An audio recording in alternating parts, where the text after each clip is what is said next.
নমস্কার, আমি Soma blogger Somade official আমার ইউটিউব চ্যানেলে আপনাদের সকলকে স্বাগত আর অনেক অনেক ভালোবাসা। কেমন আছেন আপনারা সকলে? আশা করি ভালো আছেন। আমিও খুব ভালো আছি। তাই আজকে আবারও হাজির হলাম আরেকটা রান্নার রেসিপি নিয়ে। তবে আজকে আমি কোনো নতুন রান্না করছি না। আজকে আমি যে রান্নাটা করছি সেটা সমস্ত বাঙালির চেনা পরিচিত জনপ্রিয় নিরামিষী একটি রান্না। এই রান্নাটা করতে সকলেই জানে, সকলেই পারে। এই রান্নাটা সকলেই খুবই পছন্দের, মোচার ঘন্ট।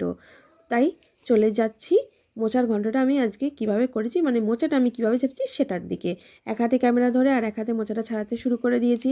মোচার ওপরের পাপড়ি থেকে ফুলগুলো বার করে নিয়েছি। সেই ফুলগুলো থেকে একটা ফুল বার নিলাম। সেই ফুলের ওপরের দিকে যে ছোট সাদা পাতাটা বা অংশটা বা পাপড়িটা দেখতে পাচ্ছেন, এই সাদা ছোট পাতাটা বা পাপড়িটা ফেলে দিলাম, মোটা ডাঁটিটাকে ফেলে দিলাম। এভাবে একটা মোচা ছাড়িয়ে নিয়েছি, আর এভাবে আরেকটা মোচা ছাড়াবো। এভাবে প্রত্যেকটা ফুলগুলোকে ছাড়িয়ে নেওয়ার পর ভিতরের দিকে যে ছোট সাদা অংশটা বেরিয়ে আসে, সেই সাদা ছোট অংশটাকে আর ফুল বার হয় না, সেই সাদা ছোট অংশটাকে ফুলগুলোর সাথে কুচি কুচি করে কেটে নিতে হয়।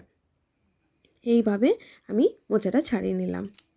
আপনারা বাড়িতে নারকেল কিনে নারকেল কুড়িয়ে রাখবেন মোচার ঘন্টে দেওয়ার জন্য। মোচার তরকারি করব, তার জন্য মোচা কাটছি। এই দেখো, একটা মোচা কেটে ফেলেছি, আর এটা তো পুরোটাই এই জায়গাটা পুরোটা কাটতে হবে।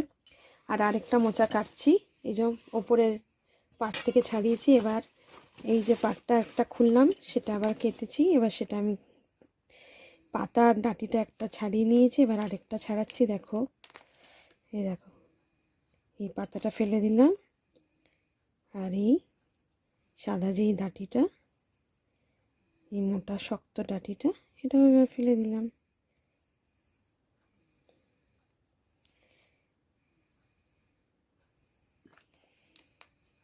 নাও, দেখো ছাড়ানো হয়ে গেছে। এই মোটা শক্ত ডাঁটিটাও ছাড়িয়ে দিয়েছি, আর পাতাটাও ছাড়িয়ে দিয়েছি। চলো এভাবে এই পুরো মোচাটা ছাড়িয়ে ফেলি। তারপর ভালোভাবে ধুয়ে, আর এই যে এই রকমের যে আরেকটা অংশ বেরোবে সেটা পুরোটা কেটে নেব।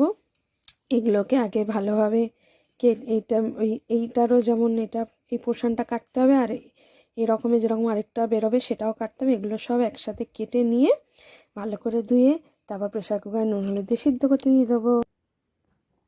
মোচাটা ভালোভাবে ধুয়ে নিয়ে প্রেশার কুকারে নুন দিয়ে সিদ্ধ করতে দিয়েছি, আর ফ্রাই প্যানে সরষের তেল গরম করে বড়িগুলো ভালোভাবে ভেজে তুলে নিয়েছি। দিয়ে দিচ্ছি তেজপাতা, শুকনো লঙ্কা। এবার দিয়ে দিচ্ছি কেটে রাখা আলু, দিয়ে দিচ্ছি নুন, দিয়ে দিচ্ছি হলুদ গুঁড়ো। আলুটা ভাজা ভাজা হয়ে গেছে। এবার আমি দিয়ে দিচ্ছি সেদ্ধ মোচাটা, জল ঝরিয়ে রেখে দিয়েছিলাম। দিয়ে দিচ্ছি আর একটু হলুদ,